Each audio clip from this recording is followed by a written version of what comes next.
तमाम छठ पूजा समिति के सभी पदाधिकारियों का, साथियों का तहे दिल से धन्यवाद। पिछले 35 वर्ष से छठ पूजा समिति लगातार वर्ष में 2 बार एक कतकी और एक चैती छठ पूजा हम लोग कर रहे हैं और तमाम सभी कॉलोनी वासियों के आर्थिक सहयोग से हम लोग करते हैं और बहुत ही अच्छा लगता है। और ये एक माध्यम है हम सभी को एक परिवार एकजुट के साथ रह करके।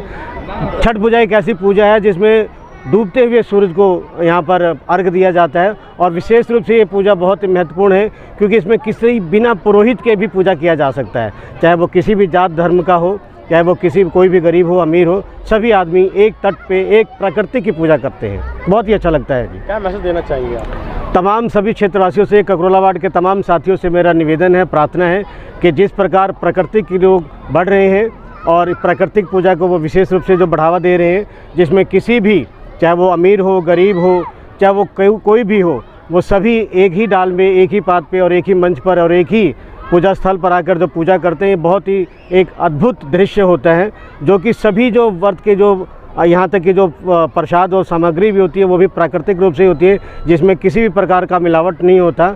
और एक समाज को हम यही मैसेज देना चाहते हैं कि अपना आपसी भाईचारा बना कर रखें, कोई भी एक दूसरे से द्वेष ना रखे। हमारा देश बहुत ही सुंदर है, हमारा समाज बहुत ही सुशिक्षित और प्रशिक्षित है। तमाम सभी साथियों से यह हमारी छठ पूजा समिति आग्रह और निवेदन करती है कि सभी भाईचारों को बना कर रखें। बहुत बहुत धन्यवाद। जय हिंद, जय छठी मैया की जय। बिहार में 2 छठ पूजा होता है। वैसे तो बिहार में 2-3 पूजे होते हैं छठ के, लेकिन 2 पूजा एकदम फेमस। एक कार्तिक मास में किया जाता है और एक चैत मास में किया जाता है। चैत मास में एक ऐसा व्रत होता है जिसमें व्रती सिर्फ फल पर का ही फल लेकर ही पूजा करते हैं और फल से ही अर्घ भी देते हैं। इसमें कोई पकवान और किसी तरह का घर का बनाया हुआ आइटम नहीं होता, सब फल के द्वारा ही अर्घ दिया जाता है।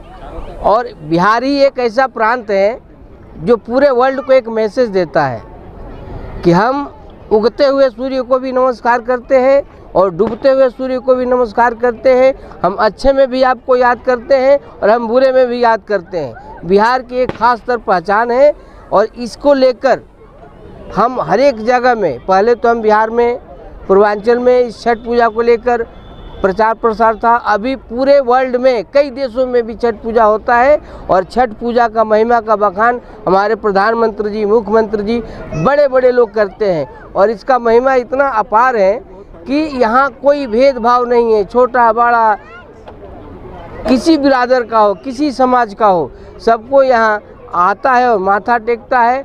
और बहुत सारे व्रती ऐसे होते हैं जो घंटे 2 घंटे जल में खड़ा होकर सूर्य देव को आराधना करते हैं और अपना वरदान मांगते हैं या जो उनकी मनोन्नत पूरी होती है उसके लिए खड़ा होते हैं। ऐसा बोला जाता है कि जो छठ पूजा के जो वेदी बनाई होती है उसका प्रसाद अगर कोई इच्छा शक्ति कुछ धारण करके और ग्रहण कर ले उसकी ज़रूर पूरा होती है। इसी के साथ अपनी बातों को मैं ये करूँगा, बोलिए छठी मैया की जय। मेरे को यहाँ पर 36 साल हो गए हैं इस भारत बिहार में और करीब मैं 32 साल से कहीं 1-2 जगह होता था, लेकिन अब ऐसा ही, क्योंकि जैसे लोग यहाँ पर पूर्वांचल के, बिहार के और अपने यूपी पूर्वी क्षेत्र के जितने भी लोग हैं उनके साथ साथ, और एक कहना मेरे हिसाब से बेईमानी होगी कि सिर्फ आज के टाइम में एक पूर्वांचल के ही नहीं, आप तमाम क्षेत्रों के, राजस्थान के, हरियाणा के, मध्य प्रदेश के, गुजरात के, महाराष्ट्र के तमाम क्षेत्रों के लोग बड़े भव्य तरीके से छठ मैया को अर्घ देते हैं। और जैसा कि मेरे पूर्व बताया, प्रधान जी ने बताया, पांडे जी ने बताया कि उगते सूर्य को भी अर्घ देते हैं और डूबते सूर्य को भी अर्घ देते हैं। और सूर्य भगवान का अर्घ देने का और सूर्य भगवान की जो हम लोग पूजा करते हैं उसका महत्व बहुत बड़ा है। उसका महत्व हमारे परिवार से, हमारे परिवार में पुत्र दीर्घायु होते हैं, पुत्र जो है ना दीर्घायु होते हैं और हमारे कुल में उत्पत्ति बढ़ती है। कुल बढ़ाने के लिए, पुत्रों को दीर्घायु के लिए, परिवार में कलेश, गृह बाधा आदि शांति के लिए भगवान सूर्य की आराधना करते हैं। हमारे इस पृथ्वी पर 5 देवता प्रत्यक्ष हैं, जल, वायु, पृथ्वी, आकाश और सूर्य, जो कि उनमें एक सूर्य हैं। और सूर्य से ही उत्पत्त कई हमारे ऋषि मुनि महात्मा, यहाँ तक कि सूर्य कुल से उत्पत्ति ही भगवान रामचंद्र हैं, सूर्य कुल से उत्पत्ति ऋषियों की हुई है, तो सूर्य से उत्पत्ति कई बड़े बड़े महात्माओं की हुई है।